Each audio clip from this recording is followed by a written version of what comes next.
Yes, so what I was saying was this is exactly what the policy needs to do. There needs to be a proper penalty mechanism, enforcement mechanism in place so that it really executes well on the ground. But more than that, I think first of all, going into the realm of this whole policy making, limiting the number of guests itself may not be a wise idea. If there is wastage at a wedding of 50 guests, there will be a wastage of food at a wedding with 500 guests as well. It's not, I think the number of guests may be a problem for traffic and so on, which can be solved by many other measures. Like you can have zones in the city where weddings can only take place between a certain hour. But surely, I think a blanket a limit on the number of guests in a wedding might be a little too much. And the main problem is wastage of food. So what these people from the Robin Hood Army are doing, why can't there be a policy or a law which mandates that every function above a certain number of guests has to tie up with one of these organizations or a state organization? And all these... Right, a wonderful suggestion. Wonderful suggestion that why can't... And a wonderful suggestion there that is coming in from Mr. Paul. That, and I would like to bring in Chetan on this. Now, Chetan, this suggestion that is coming in, that why can't it be made mandatory as a part of a policy document, that every time that you're hosting a function where your guest list, say for instance, if you have invited 500 people, there should be a tie-up with either you or any other organization across the country which is working in the similar space. Now, that will ensure that this food wastage, this criminal wastage of food can be curbed to a large extent. Chetan. That idea is really a very effective idea actually. We get let's see, if we get a bond in all the caterers and all the people who are having a wedding, then there would be no food wastage actually, because we organizations are serving the hungry people, and our motive says no food wastage, no lack of food is there. Right. But when you say no food wastage, Srishti, I would like to bring you in now. When we look at a pan-India scenario, while this is essentially restricted to Delhi, the question that we are asking is that why can't this be broad-based? Why can't this become a pan-India phenomenon? One is a policy document which mentions that, yes, there has to be a tie-up with some organization. On the other hand, how difficult or how easy would this be to implement it on the ground? What does your experience tell you, Srishti? Its process is very simple. It's just required awareness. Because what we wanted, Robins, there are approximately around 2,000 Robins who are working 24/7. We only required the awareness that the people should aware of this thing, that we are there for helping them to zero wastage, to do this thing for us.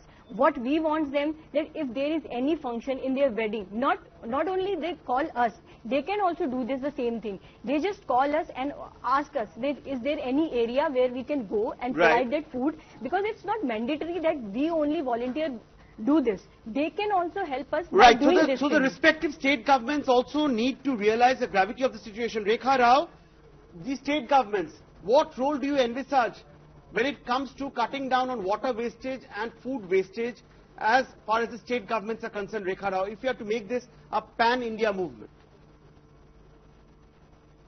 And once it is legislated, it will get implemented. It's not a big deal. And again, people are aware. They know that food is being wasted, and in fact, they feel very happy when they share the leftover food with someone else instead of throwing it in the dustbin. That is one thing. And again, it is very important for us to know that during 1960s, there was limitation on the guest list when we had famine, and also it is not a new concept.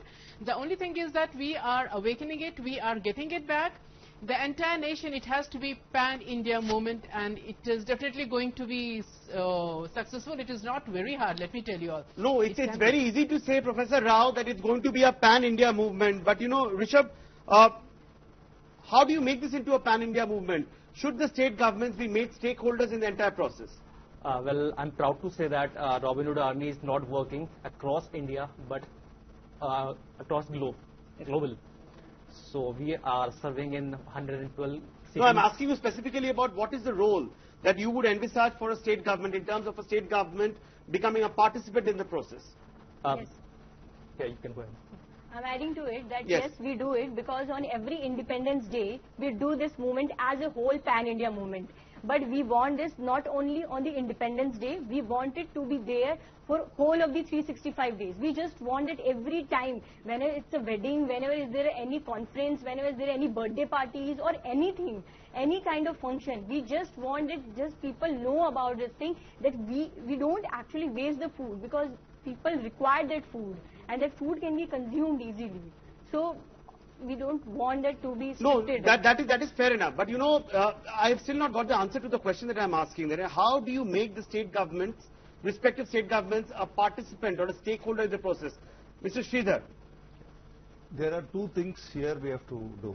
First, when the wedding is to be performed, they should inform the concerned authorities like the municipal authority and the traffic DCP concerned that so many guest lists are going to come. That will give an indication about the guest list.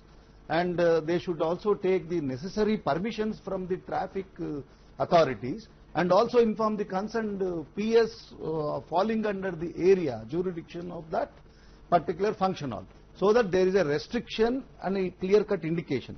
At that stage only, there should be a mechanism by the state governments to ensure that organizations like Robin Hood or any other organization or some right. So at a time when the permissions are granted, that is the point where the state government should make it mandatory. Yeah, yes, yeah, that is what the policy. Yes, you need your clearances. You need a fire clearance. You need a fire clearance. You need, you know, what if you have to source additional water, that also has to be cleared. So yes, yes. there are different little check boxes which have to be ticked. So Yes, at that point in time, if the governments can essentially ensure the tie-up, that would go a long way. That would go a long way. You know, just let's run our viewers through some figures. We have been putting out those graphics on our screens. You look at the present status of the hunger index of India. India is home to about 190.7 million undernourished people. 14.5% prevalence of hunger vis-a-vis its total population, which is very, very disturbing. It's extremely alarming. 38.4% of children under the age of 5 in India are stunted. 51.4% of women in reproductive ages are anemic. Now, you know, Professor Rao, when you look at these figures, what is it that comes to your mind? Do you feel that channelizing and cutting down on wastage of food and channelizing it to people who need it the most, that will help in change these statistics for good? Definitely it is going to help. As I mentioned, once we limit the guest list and the number of things on the menu card, that is going to make a big difference. And secondly, just now we were talking about how if a legislation is passed, how can we make it more effective. Here I have got few things. For example, we need to have some helpline number or call number, and those numbers we should give it to the wedding card printers and decorators and everyone, and people who are resorts and everywhere where marriages happen. So these people, we can have a tie-up with them, who in turn would educate or inform them if the food is left, XYZ is the number where you can contact. So the leftover food can be diverted. And that's a very interesting takeaway, Rishabh. That's a very interesting takeaway. You know, these helpline numbers that Professor Rao just talked about, do you think that if these helpline numbers are also incorporated in the policy document, which makes it mandatory, that is also go a long way in addressing this problem? It's really a good idea that you are giving a helpline number where people can contact you very easily, because this is certain a thing which is not people aware of, how to get our food to be consumed. Right. So as it boils down, you know, at the ground level, the onus ultimately is on us.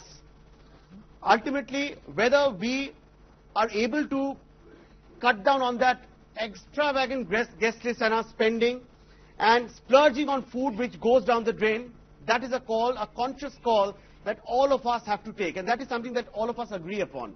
Having said that, all eyes will be on that policy document that is being prepared by the Delhi government and the LG's office, and which will be submitted to the court. But the question is, with these suggestions coming to the fore and the government clearly examining the root cause of the problem, shouldn't this become a pan-India formula to ensure that no one goes hungry to bed at night? Thanks so much for joining in on this engaging debate, but don't go anywhere, because up next is India Ahead at Night. Stay tuned.